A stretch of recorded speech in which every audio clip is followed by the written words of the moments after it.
Welcome to నామ్సరీ. ఈరోజు నేను పచ్చి కొబ్బరి బర్ఫీ చూపించబోతున్నాను. మరి వీడియో నచ్చితే లైక్ చేయండి, అలాగే సబ్స్క్రైబ్ చేసుకోండి. ఇక్కడ పచ్చి కొబ్బరితో చేసినటువంటి బర్ఫీ చూడండి, చాలా అంటే చాలా బాగా ఉంటుంది. మనకి వారం 10 రోజులైనా కూడా నిల్వ ఉంచుకోవచ్చు. ఇలాగ చేసి పెట్టుకున్నామంటే ఈవినింగ్ టైం పిల్లలకి స్నాక్స్ టైంలో ఇవ్వడానికైనా, స్నాక్స్ బాక్స్లో పెట్టించడానికైనా కూడా బాగా ఉంటాయి. మరి వీడియోని స్కిప్ చేయకుండా చివరి వరకు చూడండి. అప్పుడే మనకు ఎలాగ చేసామనేటువంటిది పూర్తిగా అర్థమవుతుంది. మామూలుగా బర్ఫీ లాగే చూడండి ఎంత బాగా ఉందో, చూడడానికే కాదు రుచి కూడా అలాగే ఉంటుంది. మరి మీరు కూడా నచ్చితే ట్రై చేయండి.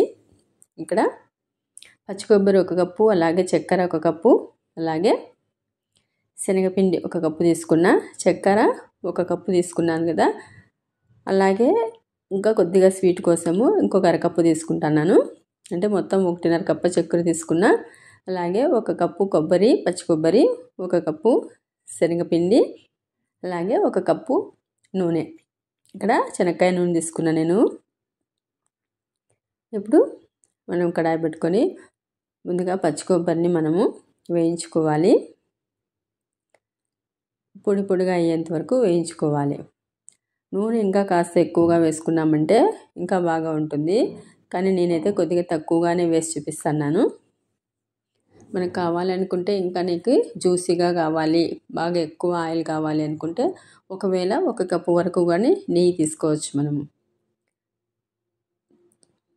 కొబ్బరి త్వరగా మాడుతుంది, అందుకే కంటిన్యూగా ఇలాగ కలుపుతూ మనం ఫ్రై చేసుకోవాలి. అలాగే శనగపిండి మొత్తం వేసేసి ఈ కొబ్బరి అలాగే శనగపిండి మంచి స్మెల్ వచ్చేంత వరకు, మంచి వాసన వచ్చేంత వరకు మనం ఫ్రై చేసుకోవాలి. చూడండి ఇలాగా స్మెల్ అలాగే కలర్ కూడా మంచిగా వచ్చింది. చూడండి ఇప్పుడు ఇలాగ వచ్చిన తర్వాత మనం మొత్తం ఇప్పుడు వీటినంతా కూడా పక్కన పెట్టేసుకోవాలి. పూర్తిగా మనకి బాగా ఫ్రై అయ్యింది శనగపిండి అలాగే కొబ్బరి. చూడండి ఇలాగ పొడి పొడిగా అయ్యేలాగా చేసేసుకొని మనం పక్కన పెట్టేసుకుందాం. ఇప్పుడు తిరిగి అదే కడాయిలోకి చక్కెర మనం 1.5 కప్పు తీసుకున్నాం కదా. ఆ చక్కెరలోకి నీళ్ళు అయితే ఒక 2-3 స్పూన్ల వరకు వేసుకున్నాను అంతే. మిగిలినవన్నీ మరి ఎక్కువ వేసుకుంటే మనకి టైం ఎక్కువ పడుతుంది. అందుకోసమే ఇలాగ కొద్దిగానే వేసుకొని ఇక్కడ జస్ట్ చక్కెర కరిగేంత వరకు మాత్రమే మనం ఉడికించుకోవాలి. మరి మనం ఎక్కువగా ఉడికించాల్సిన అవసరం లేదు. ఇక్కడ నీళ్ళు వేసినది కొద్దిగానే కదా, అందుకోసం ఇలాగ చక్కెర పూర్తిగా కరగనివ్వాలి. ఇలాగ కరిగిన తర్వాత మనం ఇప్పుడు కొబ్బరి అలాగే శనగపిండి ఫ్రై చేసినటువంటిది అంతా కూడా వేసేసుకొని ఫ్లేమ్ని లో ఫ్లేమ్లో పెట్టుకోవాలి. ఇప్పుడు లో ఫ్లేమ్లో పెట్టుకొని ఒకసారి అంతా బాగా కలిపేసుకోవాలి. మనం ఇలాగే కలిపితే కంటిన్యూగా ఇక్కడ చక్కెర గట్టిగా అయిపోతుంది, పాకం గట్టిపడుతుంది. అందుకోసమే నూనె మొత్తం అంతా వేసేసుకుంటున్నా. మొత్తం అంతా వేసేసుకొని ఈ నూనె మొత్తం శనగపిండి అలాగే కొబ్బరి పీల్చుకునేంత వరకు మనం బాగా కలుపుకోవాలి. కావాలనుకుంటే మనం నూనెని వేడి చేసైనా వేసుకోవచ్చు, మైసూర్ పాకులోకి వేసుకున్నట్టుగా. కానీ నేను ఇక్కడైతే అలాగే వేసేసుకొని ఇప్పుడు ఫ్లేమ్ని మీడియం ఫ్లేమ్లో పెట్టుకొని ఇలాగ కంటిన్యూగా కలుపుతూ ఉండాలి. లేదంటే అడుగున మాడిపోతుంది. కొబ్బరి వేసుకున్నాం కదా, అలాగే శనగపిండి మాడుతుంది. అందుకోసమే ఇలాగ కంటిన్యూగా కలుపుతూ ఉండాలి. ఇక్కడ మనం కావాలనుకుంటే ఇందులోకి డ్రై ఫ్రూట్స్ కానీ వేసుకోవచ్చు, నెయ్యి కానీ ఎక్కువగానే వేసుకోవచ్చు. నేనైతే కేవలం 1 కప్పు నూనె మాత్రమే వేసుకున్నా. కొద్దిగా మనకు కావాలనుకుంటే నెయ్యి వేసుకోవచ్చు. చూడండి ఇలాగ బాగా దగ్గరికి వస్తుంది. మనం పూర్తిగా దగ్గర పడేంత వరకు వేయించుకోవాలి. కొద్దిగా నెయ్యి వేసుకుంటున్నా.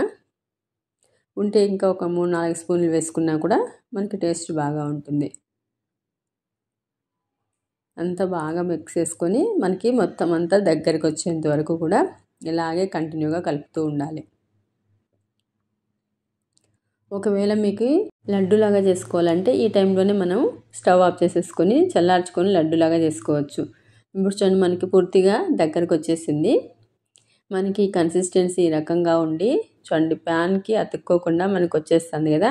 ఇలాగ ఉన్నప్పుడు మనము ఒక ప్లేట్లోకి తీసుకున్నామంటే మనకి బర్ఫీ లాగా వచ్చేస్తుంది. ఇప్పుడు ఆల్రెడీ నేను ప్లేట్కి నెయ్యి రాసి పెట్టుకున్నాను. ఇప్పుడు ఆ ప్లేట్లోకి వేసేసుకోవడమే. మరి ఎక్కువసేపు ఫ్రై చేసామంటే గట్టిగా అయిపోతుంది బర్ఫీ. ఇలాగ మనం ఈ స్టేజ్లో తీసుకున్నామంటే కరెక్ట్గా మనకి బాగా సెట్ అయిపోతుంది.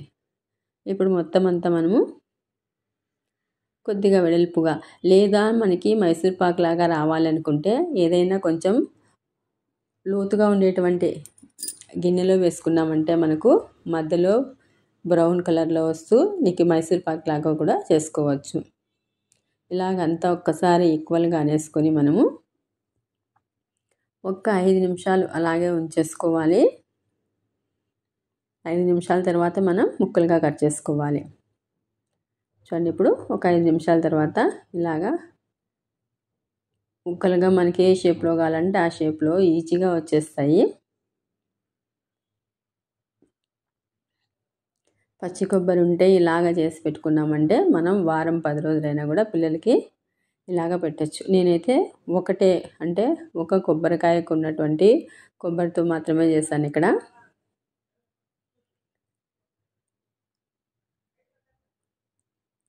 ఇలాగ మనం అంతా కట్ చేసుకొని పూర్తిగా చల్లారనివ్వాలి.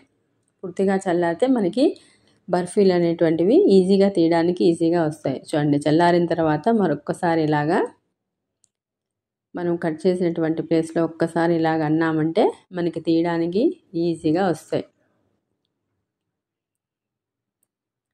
చూడండి బర్ఫీలు వేయడం కూడా ఎంత బాగా వస్తుందో.